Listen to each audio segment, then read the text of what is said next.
Hello everyone, कैसे हो आप सभी। एक बार फिर से आप सभी का स्वागत है। आज का अपना टॉपिक रहेगा नर्सिंग प्रोसेस के बारे में अपन आज डिस्कशन करेंगे। तो नर्सिंग प्रोसेस क्या होता है। नर्सिंग प्रोसेस है वो एक क्रिटिकल थिंकिंग प्रोसेस है जिसके अंदर अपन पेशेंट्स के डाटास को कलेक्ट करके उसका डायग्नोसिस बना के उसके बाद अपन उसमें प्रायोरिटी के हिसाब से उसको ट्रीटमेंट प्रोवाइड करते हैं। उसमें नर्सिंग प्रोसेस के अंतर्गत आता है। इसके अंदर अपन देखते हैं it is a critical thinking process. It is use to identify the priorities and set the goal of the patient. यानी कि इसके अंदर क्या करते हैं अपन प्रायोरिटीज़ को आइडेंटिफाई करते हैं और वहाँ पे उनका गोल है वो सेट करते हैं। The purpose of nursing process is identify the client health status. यानी कि जो नर्सिंग प्रोसेस है उसका जो मेन पर्पज जो रहेगा वो रहेगा अपने को आइडेंटिफाई करना हेल्थ के स्टेटस को, क्लाइंट के जो हेल्थ का स्टेटस है उसको आइडेंटिफाई करना and actual potential health care problem and deliver specific nursing intervention. यानी कि जो उसकी एक्चुअल जो पोटेंशियल हेल्थ प्रॉब्लम है उसको आइडेंटिफाई करके उसको स्पेसिफिक जो नर्सिंग इंटरवेंशन है वो उसको प्रोवाइड करना, ये नर्सिंग प्रोसेस का मेन पर्पज रहता है। फिर अपन देखते हैं इसकी फेजेज के बारे में कि नर्सिंग प्रोसेस में कितनी फेज होती है। तो नर्सिंग प्रोसेस के अंदर टोटल 5 फेज होती है, जिसके अंदर असेसमेंट है जो कि फर्स्ट स्टेप है। नर्सिंग डायग्नोसिस, प्लानिंग, इम्प्लीमेंटेशन और इवेलुएशन। इवेलुएशन है वो नर्सिंग प्रोसेस की लास्ट स्टेप होती है। तो ये थी नर्सिंग प्रोसेस के फेजेज के बारे में। तो अपन इसके अंदर अब देखते हैं आगे असेसमेंट। सबसे पहले अपन बात करते हैं असेसमेंट की। तो असेसमेंट के अंदर अपन देखते हैं तो it is first step and most crucial और important phase of nursing process. जो असेसमेंट है वो नर्सिंग प्रोसेस की जो फर्स्ट स्टेप है, लेकिन ये मोस्ट क्रूशियल और इम्पोर्टेंट फेज होती है नर्सिंग प्रोसेस की। In this phase nurse obtain collect data by primary और सेकेंडरी सोर्स। इसके अंदर क्या होता है कि जो नर्स है वो ऑब्टेन करती है, कलेक्ट करती है डाटाज को बाई प्राइमरी और सेकेंडरी सोर्सेज के द्वारा ये कलेक्ट करती है। अब इसमें जो प्राइमरी और सेकेंडरी सोर्स दो वर्ड आए हैं, तो प्राइमरी जो सोर्स रहेगा वो रहेगा पेशेंट खुद, और जो सेकेंडरी सोर्स है उसके अंदर पेशेंट्स के कोई भी फैमिली मेम्बर है या फिर हेल्थ केयर टीम मेम्बर है या कोई उसका जो पीछे का कोई रिकॉर्ड है, उससे अपन डाटा कलेक्ट करते हैं। फिर नेक्स्ट अपन बात करते हैं 2 टाइप ऑफ डाटा। यानी कि असेसमेंट के अंदर 2 प्रकार के डाटा अपन कलेक्ट करते हैं। एक तो सब्जेक्टिव डाटा, एक होता है ऑब्जेक्टिव डाटा। अपन सब्जेक्टिव डाटा है उसको अपन सिम्टम्स या कोवर्ट के नाम से भी जानते हैं। इसके अंदर क्या होता है कि it in this patient says, यानी कि सब्जेक्टिव डाटा है वो अपने को कौन देता है, वो पेशेंट है, वो खुद है जो सब्जेक्टिव डाटा आज हमें को देते हैं। जैसे कि पेशेंट को नोजिया हो रहा है, पेन हो रहा है, ये सब वो कौन देता है, सब्जेक्टिव डाटा, यानी कि पेशेंट्स खुद अपने को बताता है। ऑब्जेक्टिव डाटा में क्या करते हैं कि नर्स है या डॉक्टर है वो क्या करते हैं, ऑब्जर्व करके जो डाटा कलेक्ट करते हैं उसको अपन ऑब्जेक्टिव डाटा कहते हैं। एग्जाम्पल में बात करते हैं वाइटल साइंस अपन जो कलेक्ट करते हैं, ऑब्जर्व करते हैं। ऑब्जेक्टिव डाटा को अपन साइन के नाम से भी जानते हैं और ओवर्ट डाटा के नाम से भी जानते हैं। फिर सोर्स ऑफ डाटा कलेक्शन के सोर्स जो मैंने अभी पहले बताया था, प्राइमरी सोर्स जो पेशेंट खुद होता है, और सेकेंडरी सोर्स जिसके अंदर अपन फैमिली मेम्बर है, कोई हेल्थ केयर टीम मेम्बर है या रिकॉर्ड्स है उनके, वो इसमें सोर्स होते हैं डाटा कलेक्शन के। फिर अपन बात करते हैं activity of assessment. Activity of assessment के अंदर अपन डाटा कलेक्शन बाई, यानी डाटा कलेक्शन हम अपन किसके द्वारा करते हैं, एक तो ऑब्जर्वेशन के द्वारा, एक इंटरव्यू के द्वारा, एक फिजिकल एग्जामिनेशन के द्वारा अपन डाटा कलेक्ट करते हैं। फिर अपन क्या करते हैं, जो डाटा कलेक्ट किया उसको अपन ऑर्गेनाइज करते हैं, उसके बाद अपन उसको वैलिडेट करते हैं और फिर उसको अपने को डॉक्यूमेंट करना होता है। फिर अपन इसमें देखते हैं एक इम्पोर्टेंट लाइन है जिससे क्वेश्चंस भी बनता है, डिस्चार्ज प्लानिंग स्टार्ट। यानी कि अपन डिस्चार्ज की जो प्लानिंग होती है पेशेंट की वो कब स्टार्ट कर देते हैं। तो सबसे पहले अपन को पता होना चाहिए कि at the time of admission ही अपन जो पेशेंट का डिस्चार्ज प्लानिंग है वो अपन स्टार्ट कर देते हैं। ये क्वेश्चन बहुत बार पूछा गया है।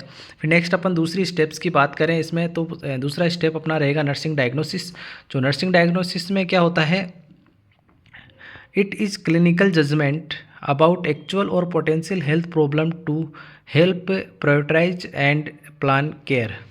यानी कि जो ये नर्सिंग डायग्नोसिस है वो एक क्लिनिकल जजमेंट है किसके बारे में, अबाउट एक्चुअल और पोटेंशियल हेल्थ प्रॉब्लम के बारे में, जिसमें अपन इसको प्रायोरिटी देते हैं और को केयर को प्लान करने में अपन इसमें प्रायोरिटी करते हैं।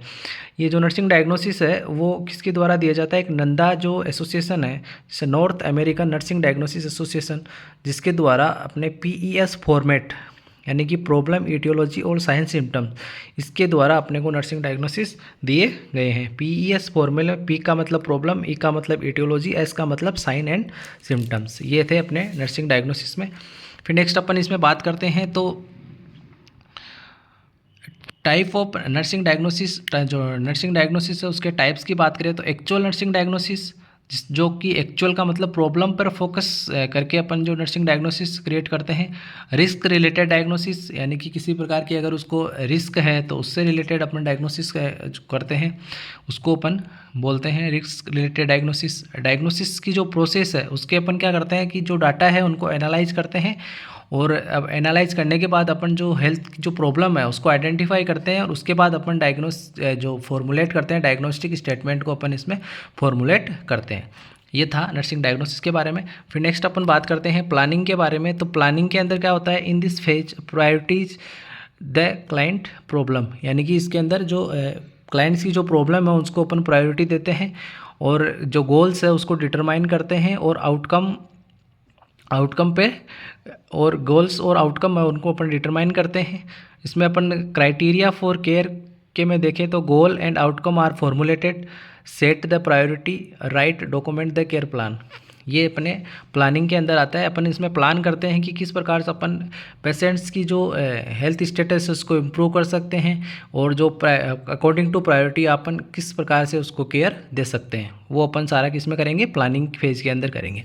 नेक्स्ट अपन इम्प्लीमेंटेशन की बात करते हैं। नेक्स्ट फेज जो अपनी है इम्प्लीमेंटेशन, इसके अंदर क्या करते हैं, इट इज़ एक्शन फेज। इसमें क्या करते हैं अपन, जो भी प्रायोरिटीज़ वगैरह सेट की है उसको अपन अपने को इम्प्लीमेंट करना है पेशेंट के ऊपर, यानी कि इसको अपन किस फेज के नाम से जानते हैं, एक्शन फेज के नाम से भी जानते हैं। In this phase nurse perform the nursing intervention, यानी कि इसके अंदर जो नर्स है वो जो नर्सिंग इंटरवेंशन है वो पेशेंट्स पे परफॉर्म करता है। Give care to achieve established goal, यानी कि जो अपन ने गोल डिसाइड किया था उसको अचीव करने के लिए अपने को पेशेंट को केयर प्रोवाइड करते हैं, जिस फेज के अंदर उसको अपन इम्प्लीमेंटेशन फेज कहते हैं। इन दिस फेज इंक्लूड, इस फेज के अंदर इंक्लूड किया गया रीअसेस द क्लाइंट, यानी कि क्लाइंट को दोबारा रीअसेस करना, सेट करना प्रायोरिटी को, इम्प्लीमेंट करना नर्सिंग इंटरवेंशंस को, और डॉक्यूमेंट करना एक्टिविटीज़ को। जो भी अपन ने एक्टिविटीज़ की है उसको अपन को डॉक्यूमेंट करना है, और जो भी अपन ने जो प्रायोरिटीज़ वगैरह गोल वगैरह सेट किए हैं उनके अकॉर्डिंग अपने को इंटरवेंशंस अप्लाई करने हैं। ये सारा रहेगा अपने को इम्प्लीमेंटेशन फेज के अंदर। फिर नेक्स्ट अपन बात करते हैं इवेल्युएशन में। तो इवेल्युएशन जो फेज रहता है, it is planned on going purposeful activity in this, यानी कि ये इस प्रकार की प्लान और ऑनगोइंग पर्पजफुल एक्टिविटी है। इसके अंदर अपने को क्या करते हैं, क्लाइंट की जो progress toward achieve the goal, यानी कि क्लाइंट की जो प्रोग्रेस है, जो अपने गोल जो डिसाइड किया था उसके अकॉर्डिंग अपने को जो क्लाइंट की प्रोग्रेस है वो अपने को अचीव हुई या नहीं हुई है उसके का इवेल्युएशन अपने को करना होता है। कलेक्ट करना होता है डाटा रिलेटेड टू आउटकम, यानी कि जो अपने को आउटकम या जो सेट किया था अपन ने गोल, उसके अकॉर्डिंग अपने को डाटा कलेक्ट करने हैं कि अपने को अपने जो प्रायोरिटी या गोल जो सेट किया था उसके अकॉर्डिंग अपने को रिजल्ट मिला है या नहीं मिला। डाटा को कंपैरिजन करना है अपने को, जैसे कि जो असेसमेंट के दौरान अपन ने जो डाटा कलेक्ट किए थे और उसके बाद जो अपन ने जो इम्प्लीमेंटेशन किया है, जो नर्सिंग इंटरवेंशंस जो अपने पेशेंट्स को दिए हैं उसके अकॉर्डिंग अपने को डाटा को कंपेराइज करना है कि अपने को डाटा में जो वो जिस प्रकार से अपन ने जो गोल सेट किया था उसके अकॉर्डिंग अपने को रिजल्ट मिला है या नहीं, इसके कारण अपन को डाटा को कंपेरिज करना है। Draw conclusion about problem statement, अपने को फिर उसके बाद क्या करना है कि जो प्रॉब्लम स्टेटमेंट है उसका अपने को कंक्लूजन है वो अपने को ड्रॉ करना है। तो ये था आपका नर्सिंग प्रोसेस के बारे में। ये बहुत ही इंपॉर्टेंट टॉपिक है, इससे आपको एग्जाम में 1 से 2 क्वेश्चंस आपको मिलते हैं। जो असेसमेंट वाला पार्ट है उससे आपको ज़्यादा क्वेश्चन देखने को मिलते हैं। तो ये बहुत अच्छा टॉपिक है, आपको इसको रीड करना है। अगर कंटेंट अच्छा लगा हो तो ये वीडियो आप अपने दोस्तों के साथ शेयर ज़रूर करना, और चैनल को सब्सक्राइब नहीं किया है तो आप चैनल को सब्सक्राइब जरूर करना। Thank you.